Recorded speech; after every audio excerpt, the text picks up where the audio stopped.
Yes guys, welcome back to another video. Welcome to the George Benson Football Channel for the first collab of GBFC Season 3. The first collab of the season. Chelsea are joint top of the league. It's a good time, it's a good feeling.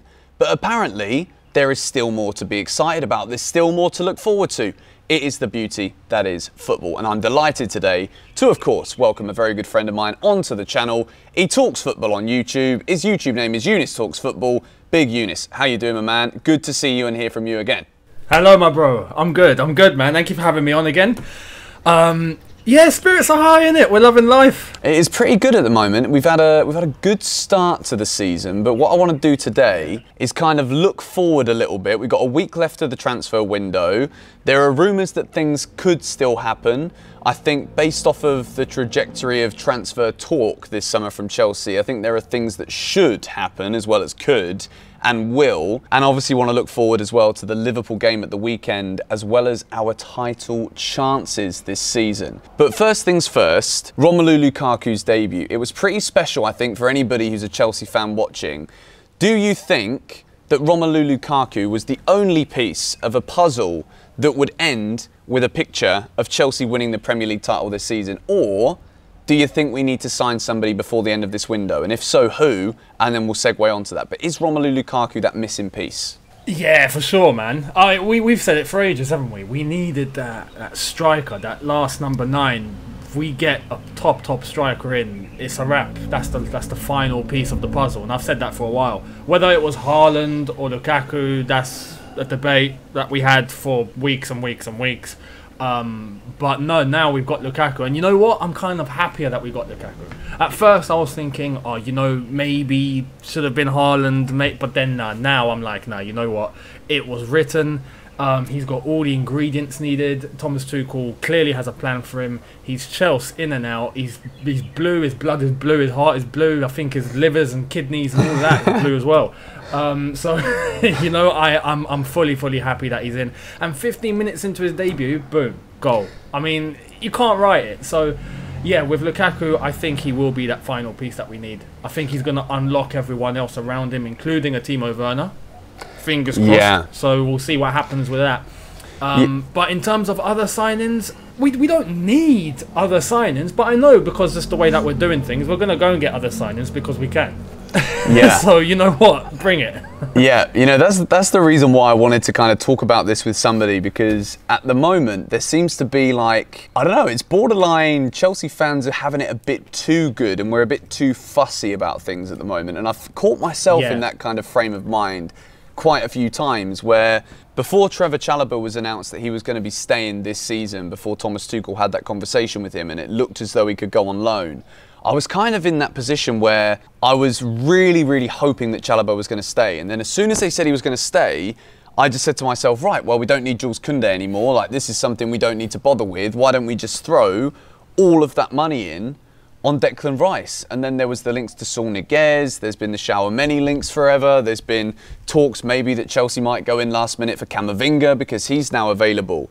But in terms of, you know, bringing it back to the Lukaku comment before we talk about future players again, I think, mentioned about what you said regarding the Haaland-Lukaku thing as well, I made it pretty clear as well that I really desperately wanted Erling Haaland, because I was kind of sold by the line from Inter Milan that Lukaku's untouchable. I think I read into that a little bit too much.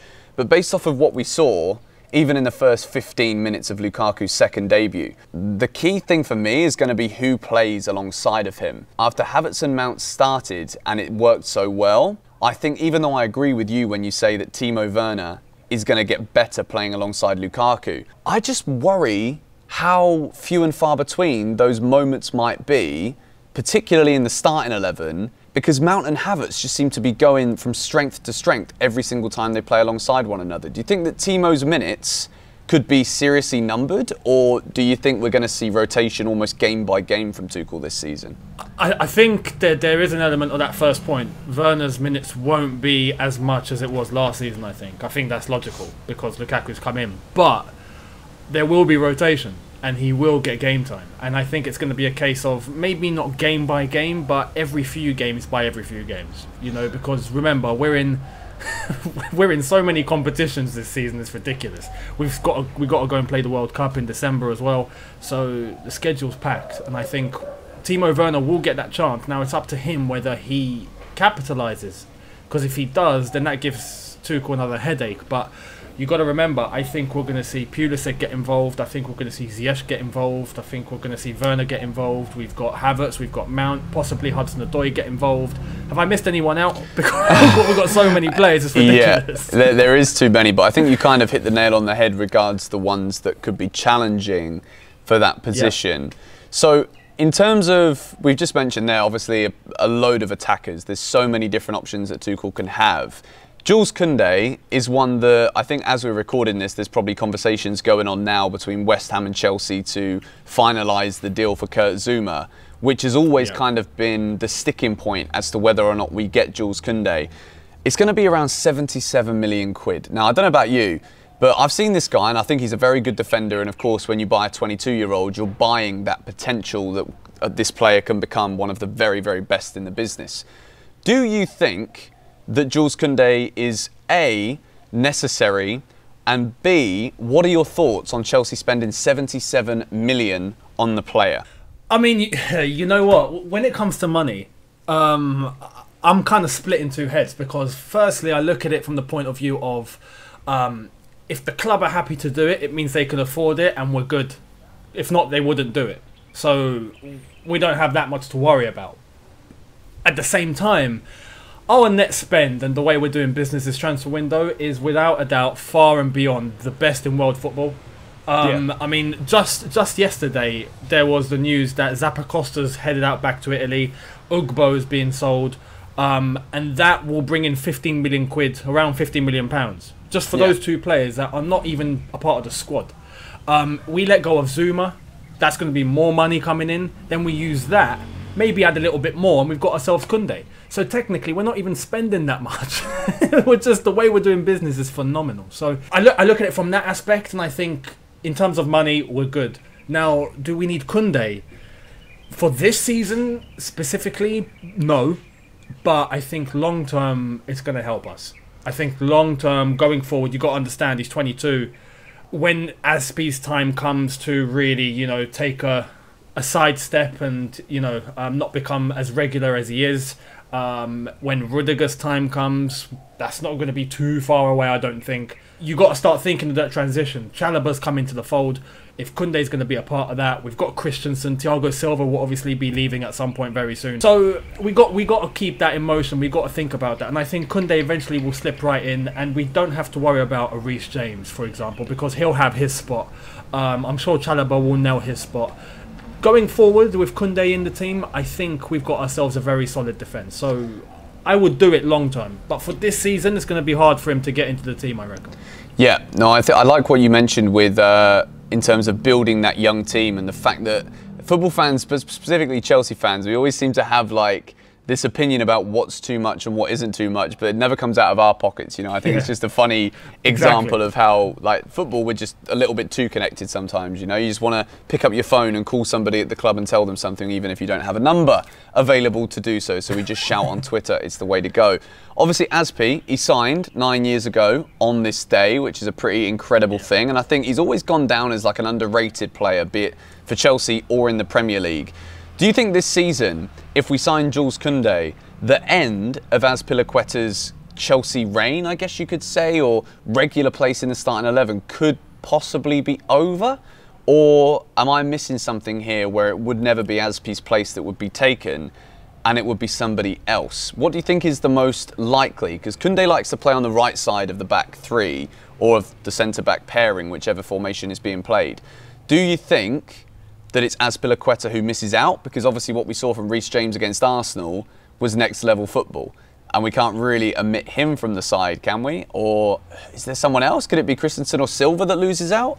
No, with Reece James now, I honestly think with Lukaku in the team, it's kind of important to have Reece James. As we saw against Arsenal, you know, Reece James was pretty much giving everything to him on a plate, so that's going to be crucial. I don't think he loses it.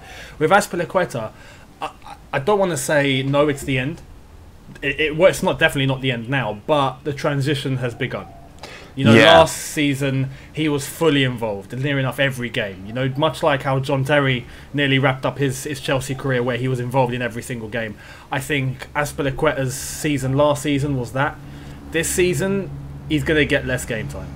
And I think now we're going to slowly start that transition. He's going to come off the bench when needed. He'll start some games. He'll play, you know, 90 minutes some games, but not every game. And I think there's going to be games where he's not involved at all. So it's started. It's started. And I think it's the best way to go because we need that experience at times. Much like the Arsenal game, for example. I called it in my preview. We needed that experience to deal with such a young front line that I know Aspie will be able to deal with it easy. And he did. He had Saka in his pocket. So in games like that, you call on experience, you call on Aspie, you know you're secure. But there's going to be games where he's not involved. And then I think going into next season, it's going to be less and less. And until when it's time for Aspie to hang him up, you know, and that will be the end. And yeah, he'll go down as a Chelsea legend because he's won everything. He's the most decorated player in Chelsea history. So yeah, when Aspie's time comes, it comes. But with Koundé in the team, with Chalobah there, I think we're fully equipped going forward, and that's what you want. And I know Thomas Tuchel knows exactly what he's doing. Exactly, and I know there's a lot of the centre backs as well who have just a year left on their contract, and Chelsea are obviously trying to negotiate new deals, particularly for Christensen and Rudiger. Obviously, Zuma was one of the other ones. But I really hope Rudiger stays because I think within Rudiger, we've got that left centre-back position in terms of the first choice absolutely nailed and locked down. I think what Rudiger's done, I've made it pretty clear on this channel that I think his kind of glow-up since Thomas Tuchel came in is arguably the biggest one of everybody out of the whole Chelsea squad. So I think with Rudiger there, probably the middle, Christensen, it just looks so good at the moment. I can't fault Christensen's game. And as much as I want to, Thiago Silva is Thiago Silva, even that conversation now is a bit more of a balancing thing where it's like, no, it's Christensen, you know, you've got to hype him up the same way that you would hype up a Thiago Silva because he's Thiago Silva. Danish you know Maldini. I mean? Exactly. It's been widely regarded now that is officially the nickname of Big AC in the Chelsea squad. So in terms of what we do moving forward, I think at least for me as a Chelsea creator, you still do a preview of the games, don't you? Yeah, every game. For me, it's become the most difficult video to do because I really have no idea what to do. If we go across like a, well, I mean, Koundé signing or not this week doesn't matter. He's not playing against Liverpool. We know that's not going to happen. Tuchel wouldn't be that crazy to put somebody in who's just signed with a couple of training sessions at best. What do we do regarding the back line? In my opinion, we don't have to build the team, but I would say don't change anything from what we had against Arsenal because I think we had a mixture of pace, tenacity, and in-form defending. You know, like Christensen had a decent Euros, Rudiger in the form of his life at club level, Azpilicueta, Reece James, and Alonso at the moment I actually think is keeping Chilwell out the team. I thought the other day that I was going to say Chilwell, well, I said it in my preview, I said Chilwell's going to come back in no dramas, he's the better left back, left wing back, whatever. But Alonso is doing so well, and I think in a game like Liverpool, you know, it might just take, if the game's a tough one and Chelsea are struggling to create chances, which is never usually a problem, but it could be with Liverpool's defence looking decent again, Alonso can pop up with a goal out of nowhere. Do you think Alonso keeps his place, or what would you say? Or is there anyone else in the back line that you would take out from the Arsenal game and replace for this game against Liverpool? No, I'd leave it the same, mate. I'd leave it the same. I think even, Alonso is definitely keeping Chilwell out the team. And I think after that Palace game where he was fantastic, and he goes into the Arsenal game, does exactly the same, you can't take him off. You know, sometimes you've got to not try and fix something that's not broken. So Alonso stays in the team for me, and that's not great for Chilwell. But Chelsea comes first, and right now, if it's working, it's working, and it's as simple as that. But I know down the line, Chilwell will get back into the team. Let's have it right. The time will come, the chance will come. He'll take it and he'll play. But for Liverpool, Alonso, I think it gives us another dimension as well. The way he can cut in. The way that he can overlap, he gets into very, very good attacking areas, he can shoot, and I think it gives us another outlet. I think now with Lukaku in the team, it kind of liberates everyone around him because he takes all the attention and the focus, especially from the central defenders. So it enables a little bit more space. And if Alonso has one of those crazy moments where he decides to turn into a centre forward, then space is there for him to take advantage. So I would definitely play him. I think Liverpool, especially right now, we're not going to get into a fully fledged preview, but defensively, I still think they're there for the taking. Although they are clinical up top, and they're really taking their chances, and that's why they are where they are. But no one's tested them yet, and I think we will. Yeah, they've had 2 very nice opening season games, to be honest. I think Klopp needed that. There's a lot of pressure on this Liverpool team this season because people are kind of seeing it as the last resort to kind of build on those trophies that they won a couple of years ago. But in terms of Chelsea's attack, I'm gonna completely bypass the midfielders because, like you said, this isn't going to be a preview of the game. I just wanted to briefly touch upon, I think, the key talking points for me. But I think up front, do we change it? Or is Havertz, Mount and Lukaku that front 3? This is where I cannot decide because I can rationalise so many different reasons why Werner should play, Ziyech should play, Pulisic should play. You know, like, it's near impossible. I don't know if Pulisic's going to be ready after obviously missing the game at the weekend because of COVID. But what are your thoughts? Like, I'm throwing it out to you so that you can do the hard work for me. Do we change it or do we keep it the same? You got to sign me up for some coaching badges now if I'm taking it all. Oh, don't worry, mate. I'll pay half the fees. No problem. Look, Tuchel has the best headache that any manager wants in football. You know, it's the best problem to have, but it's a problem, and it's a headache because some players are going to miss out. Right now, you can't change that front 3. Yeah. I feel like for the Liverpool game, you can't. You got to leave it as it is. Now, Tuchel will study Liverpool. He'll fully understand exactly what they're about. He'll do his homework just like he did for the Arsenal game. So in the week leading up to the Liverpool game, at training, he will prepare the team for Liverpool. Not anyone else, for Liverpool. So there could be a case where Werner comes in. There could be a case where Ziyech involved. He could rotate just because he knows exactly how to beat Liverpool. Yeah. But we as fans on the outside and what we think with the limited analysis that we have, because we're not fully fledged managers, let's have it right, I think you leave it the same. You leave it the same because Mount, Havertz and Lukaku had something really good going on. They piled a lot of pressure. They had a lot of pace to their game. They were all really threatening. They were all moving really quickly. And that's what you want to beat a defence with a Van Dijk in it. Lukaku was absolutely destroying Pablo Mari and Holding. And if he can do the same for Liverpool centre-backs, that's just going to open up space. And Havertz and Mount, you know, completely took advantage of that. So you don't change it, but there's a case. There's a case to involve a Timo Werner perhaps at some time in the game. If the game's open and there's chances to get him behind and Lukaku's there to feed off and, you know, they feed each other, then that could create more havoc for Liverpool centre-backs. You could bring on Ziyech for the creativity. We saw him come on against Arsenal. He had a few chances in, like, what, 5-10 minutes. So that could be an option. It's really tough. It's really tough, but I'd go Mason, Mount, Havertz and Lukaku to start off with. Yeah, I think I'd pick exactly the same thing. And I think the best thing about this Chelsea team at the moment, it's been widely documented by anybody who wants to have a say about Chelsea right now, it's difficult to find flaws because you could see in that game against Arsenal, particularly, that Chelsea never really had to enter out of third gear. If we're talking about 5 gears, 5 being like exhilarating, fast-paced, like obliteration on the football field. Thomas Tuchel said it himself by saying, you know, it's kind of still feeling like a bit of a pre-season for some players because so many were back so late. So it's like, we know that this team have got a very high ceiling, but it also seems as though the players at the moment are performing to their highest possible level based off of what we've currently got in terms of fitness, match practice, early season syndrome, whatever you want to call it. You know, there's teams like Man City don't always start well, but they come good. So I think at the moment with this Chelsea team, the fact that we're already doing very, very well, yet haven't had to enter that 4th gear, 5th gear on a consistent basis, I think this game against Liverpool will be the first time where we're going to be asked a lot of questions.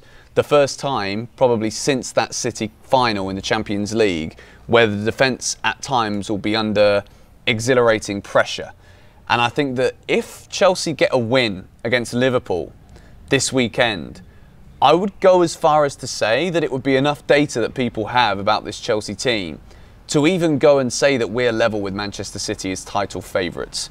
I personally believe that. I know there's a lot of people that would argue a case against that because, well, you know, Chelsea last season only just scraped into the top 4 and were beaten by Aston Villa in the last bloody game and somehow still managed to make it because Spurs did us a solid again, as they always seem to do, in the best way possible. But Younes, this is the main kind of end key point and the reason why we're pulling those confused faces in the thumbnail.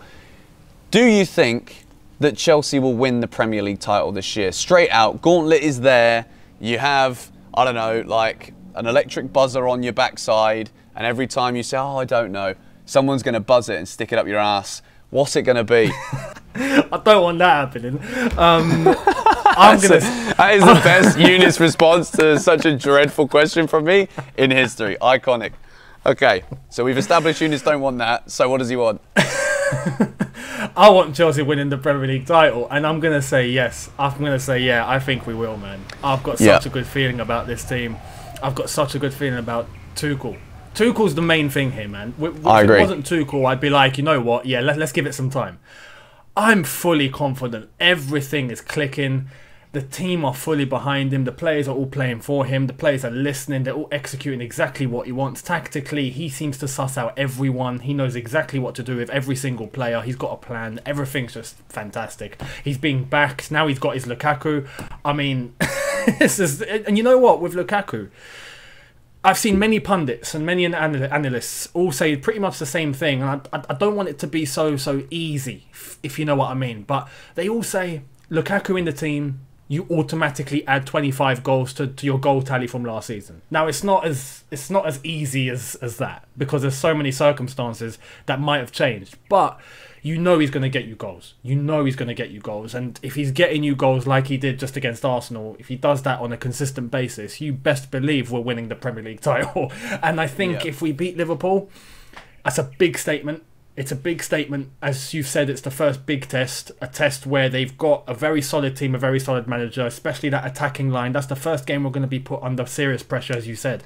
Yep. But I really, really think that we have the most well-rounded, most in-depth, most tactically astute and most powerful team in the Premier League right now. And that's with or without Harry Kane for Manchester City. So we'll wait and see. But I'm confident, man. I'm really confident we can go all the way. I think Thomas Tuchel's very professional. He'll take it game by game. We'll take it game by game.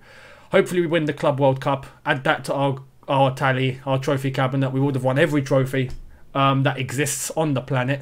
And come May, we'll be champions, hopefully. So, yeah, I reckon we will. That was pretty comprehensive. I like that. To be honest, I said it before the season even began and before we played those two mid-table clubs that we've already beaten so far. I said I think we're going to win the league. And I still think we're going to win the league. And I think, again, you pinpointed it perfectly. I think we have, right now, the best manager in the world. I know people are getting so peed off with Chelsea fans for getting so carried away. You won the European Cup, you think you're the best. Well, technically, we are. You win the Champions League and then you back it up by, like, you know, putting a glazing over that nice cake you built. Well, by winning the Super Cup, then you're technically the best team in Europe. And I don't think there's, no offence, but I think it's pretty well regarded that European football is just ever so slightly a level above anything else. So if you want to argue that with me, no problem. You know, I'm used to burglars. Come in the garden, knock on the door, tell me you're ready for a little scrapperoo. I don't mind what we do.